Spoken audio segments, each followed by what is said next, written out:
Haupa kaixo, bideo honetan urrengo limitea batziko dugu, lehenik eta behin beti bezala, egingo duguna da, joatea ordezkatzen izak agertzen dire lekuetan infinitoak, eta ikusi zemotatako indeterminazioa edo nora eramaten gaituen limiteak. Lehenik eta behin, hemen daukagu erro bat, hemen infinito, gehi, erro, infinito, ken, berdina, baina kenketa batekin, ezta, infinito, minus, erro infinito. Lehenik eta behin gu badakigu erro infinito dela infinito. Beraz daukagu, erro baten barruan, infinito gehi infinito minus infinito minus infinito. Hemen ez daukagu inolako problemarik, infinito gehi infinito, infinito delako, ezta? Ken, eta hemen agertzen zaigu lehenengo arazoa. Daukagulako infinito minus infinito bezalako indeterminazioa, ezta? Vale. Hau ebasteko gauza bat gogoratzea komeni zaigu. Ni baldin badaukat isa karratura, eta egiten baldin badut isa karratura guztia berriru, horatzen baldin bauzue, berreketetan gertatzen zena zen, hauek biak biderkatu egiten direla. Daukagu, isa karratu, bider, horra geratzen da. Beraz, isa bersei. Antzerako zerbait gertatzen da, erroekin. Ni baldin badaukat isa karratu, eta isa karratu horreri jartzen baldin badiot, isa berriru, hau da honen berdina, isa bersei. Osa, isa errosei, edo isa berbat satisei bezala esatea. Vale? Berreketekin biderkatzen dira, eta erroekin baita ere biderkatzen dira, baina bestaldean. Eta nahi baldin baditugu, eraman erroak berreketak bezala, beti bat zati agertzen segun zenbakia. Zergaitik esaten dut hori? Azkenean, orain konparatu behar ditugu bi infinito hauek direla hau eta hau. Infinitoa konparatzerakoan, infinito menos infinito bezalako indeterminazioetan, importa zaiguna da ikuste infinito bakoitzaren ordena. Kasu honetan, honen orden izango da bat, zati bi daukagulako gogoratu, erabiltzen baldin badugu, propietate hau gertatzen dela baita ere, berreketak eta erroak ditugunean, gogoratu, hau izango dela berbat, zati bi daukagulako hemen, errogarratu bat, ezta? Ederto. Baina orain, gertatzen zaiguna hemen, daukagula, isa berbat zati bi, baina baitere dago honen barruan sartuta. Beraz, erabiltzen baldin badugu, hemen adierazi duguna, hemen jarri dizuet bi eta hiru, baina izango baldin bazen bi eta bi, hemen izango genuke lau bat, ez da, biderkatzen direlako. Hori da azken finean, bidali nahi dizuen ideia eta ariketa honetan dagoen gakoetako bat.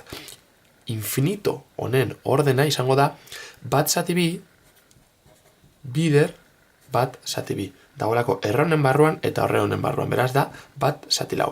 Beraz, konparatzen baldin badugu, bat zati bi, bat zati laurekin, ondorista dezakegu, handiagoa izango dela, bat zati bi. Beraz, infinito hau gailendu egiten dela, eta beraz, izango dugula infinito positiboa. Gudakigu erre infinito eta erre infinito direla, beraz, daukagu infinito minus infinito bezalako indeterminazioa. Eta metik aurrera, hasiko gara ebasten. Vale, espero, hau neko importantea da, da lehenengo aldia agertzen zaiguna bideoetan, komen zaizue ondo lertzea. Orain daukagu infinito minus infinito bezalako indeterminazio, hau da lehenengo infinitoa eta hau da bigarren infinitoa eta konparatu behar ditugu. Vale. Infinito honetan, zein da orden altuen daukan gaia. Ikusi dugu honen gaia dela bat zati lau eta honena bat zati bi. Orain bertan ikusi dugu berdina direlako, ezta? Vale. Beraz, infinito honen ordena izango da bat zati bi. Honen ordena da markatzen duelako infinitoaren ordena. Eta honetan berdina. Hau da basati lau, hau basati bi. Beraz, bi infinitoaren ordena berdina da. Eta badakizue hori, ematen digula problemak, arazoak, eta dira gehien bat gustatzen zaizkien ariketak jartzea irakaslei, orain garatu behar dugulako pizkat ariketa. Infinito hauen ordena berdina denean eta erroak agertzen zaizkugunean, bombia piztu behar zaizue eta konjokatuak erabili behar ditugu. Konjokatuak, A gehi beren konjokatua izango da A-ken B. Abilesia eta trebesia non lantzen da, erabakitzen zer den A, zer den B. Nik asonetan ikusten dut dela hau A, hau dela B, A-ken B, orain honen konjokatu izango da hau gehi hau. Eta behin konjokatua identifikatuta daukadanean, egin barduna da, hau biderkatuko bere konjokatuarekin eta zatitu konjokatuarekin. Eta hortik aurrera, joango gara garatzen matematikoki, eta ziurrenik helduko gara beste limite batera, zeinetan gauzak ebasteko asko errezagoak izango diren, edo behintzat errezagoak. Hemen, ni aurretik egin dut, joango gara komentatzen pausuz pausu egin duguna. Ni daukat limite hau ebasteko egin dut, hain zuzen ere, esan dizueda dena. Biderkatu dut konjokatuarekin. Hemen markatuko dugu hau dela A eta hau dela B. Beraz, hau da A eta hau da B. Hemen kenketa genukanez, hemen daukagu geiketa. Eta hau adierazpen hau ez aldatzeko biderkatzen baldin badugu zerbaitekin zatitu behar dugu gauza berdinarekin, beraz, hemen konjokatua daukagu zatitzen. Orain, lehenik eta behin, azpian konjokatua geratzen zaigu, ezta? Gehiketarekin ederto eta goian, zergaiti biderkatzen dugu konjokatuarekin beti? Erabiltzeko propietate hau, identitate nabarmenen bat dena. A gehi B bideraken B da, A karratu, ken B karratu. A ken B bider A gehi B, berdin zaigu ordena, A ken B bider A gehi B, izango da, A karratu, ken B karratu. Hau da gure A, fijatzen baldin bazarete, hain zuzen ere hemen esan duguna, eta hau da gure B, eta guztia egiten dugu karratura. Zergaitik egiten dugu karratua, zergaitik erabiltzen dugu beti konjokatuarekin biderkatzea, konjokatuarekin biderkatzerakoan honekin lortzen dugula gai bakoitza karratura eraman, eta karratura eramaten baldin badugu, kapasak izango gara erro karratuen kutsak edo zelda horiek apurtzeko. Vale.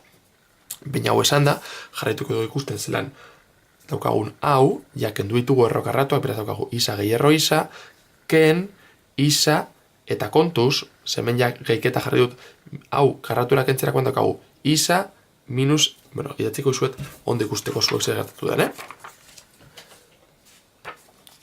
Ni baldin badaukat minus isa minus erro isa, hori da, hori geratzen da, minus isa negatibo horrekin plus erro isa. Badakit hau dela, dakizuen gauzatxo bat, eta hau da, erabili dudana, hemen negatibo honekin positibo bihurtu du. Baina horrelako tontakeriak beti izaten dira eriketetan txartu ateratzen zaizkigurak, eta kontu zibi bagara horrekin. Errezena igual, pauso hau zuzenen segiteko, minus jartzerakoan hemen parentesia mantendu, eta ikusi zelan negatibo horrek eragiten dion, bai hemengo gaiari, baita hor dagoen bigarren gai horri. Vale. Daukagu hor goian, behan jarraitzen dugu, hasierako berdin izaten ez dugu eserterako aldatu. Egiten dugu eragiketak, hemen daukagu isa minus isa, kendu egiten zaizkigu, eta hemen geratzen zaigu, erro isa gehi erro isa, bi erro isa. Eta behan berdina. Orain, daukagu limite hau, ja garatu dugu algenuen guztia. Limite aplikatuko dugu. Erraz ikusiko duzue, hemen infinito jartzen baldin badut, erro infinito, bider bi infinito. Hemen azpian izango duzue, azkenean, infinito, gehi, erro infinito, hemen infinito, erro infinito, hemen infinito, gehi, badakigu hau denez, hau baino handiagoa kalkulatu dugulako lehenik eta behin, hemen baita izango dugu erro infinito bat, infinito, gehi, infinito, esate infinito bezalako indeterminazioa. Zer da orain egin bar duguna? Joan bar gara konparatzen orden ezberdinak. Vale. Hemen idatziko dut berrizaren limite hori, eta joango gara konturatzen. Ni daukat limite bat, limite isa infinitora doanean, bi erro isa gehi erro isa gehi erro isa ken erro isa. Vale. Eta badakigu dela infinito ken infinito. Begiratu behar dugu goiko infinito.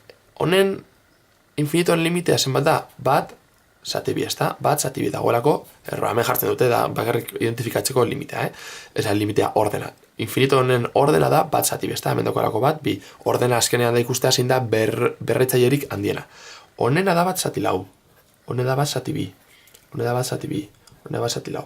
Behar dut azpian zein den handiena, kasunetan izango dela bat zati bi, eta geratu behar naiz bere bat zati bi guztiekin. Beraz geratzen zait horrako limite bat. Limite isa infinitora duanean, goian geratzen naiz bi erroizarekin, eta azpian geratzen naiz honekin bakarrik erroiza bestea. Arbuiatu egiten dut infinito txikiago bat delako eta gehitzen dagoelako, gehi erroiza. Azkenean horrek ematen dit, honetan heltzen naiz. Eta hori da, hain zuzen ere, hemen, pausu honetan, hemetik limite indeterminazio daukadenean egin duena. Bi erroiza da, erroiza, gehi erroiza. Orain batu egiten ditugu, erroiza, gehi erroiza, bi erroiza, hauek, fijatzen baldin bazarete, infinito zati infinito bezalako indeterminazioan goikoak baldin badauka orden handiagoa, infinitora doa. Bekoak baldin badauka orden handiagoa, zerora doa. Baina biak daukatenean orden berdina, ze fijatzen baldin bazarete, infinitonen orden izango da bat zati bi, izan dagoelako bat zati bi, eta nena baita ere bat zati bi, zatitu egiten dira, eta izango da limite hau zati hau bat ematen digu, eta limite baten, konstante baten limitea, beti izango da